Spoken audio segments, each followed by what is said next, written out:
Troisième jour en Algérie, troisième jour à Alger. Programme chargé pour aujourd'hui. On va visiter la Casbah et le centre-ville d'Alger avec l'agence touristique Gosto Travel. On commence la journée par un délicieux buffet à l'hôtel, des viennoiseries, du salé et il y avait même un bar à msemen. Pour ma part, c'était crêpes au chocolat, un vrai régal. Ensuite, on file directement rejoindre le chauffeur de Gosto Travel qui nous emmène directement à la Casbah. On croise les ânes éboueurs de la Casbah qui est un système traditionnel pour transporter les déchets dans les ruelles étroites de la Casbah. La première chose qu'on voit en arrivant est la statue du fondateur de la ville d'Alger. En face de cette statue, il y a la prison Selkedji. Sur l'un des murs de la prison, on voit une liste des martyrs de la révolution d'Algérie.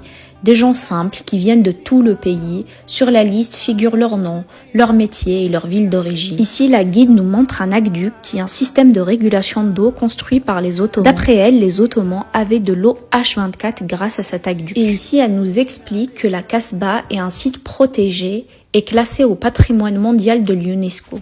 Ici, on voit la miniature de la Casbah avec tous ses sites emblématiques. Le palais et la mosquée du Dey et la poudrière.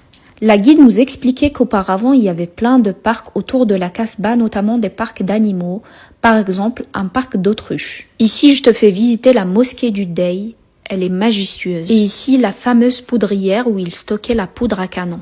Ensuite, on s'est baladé dans les ruelles de la Casbah. On a croisé des touristes du monde entier. L'Algérie s'ouvre au tourisme et ça fait vraiment plaisir. On termine sur Stah el-Bahja pour admirer la vue de la baie d'Alger. Je vous laisse admirer cette vue et on se retrouve demain pour une deuxième partie de cette troisième journée à Alger. Merci d'avoir visionné ce petit vlog, à demain.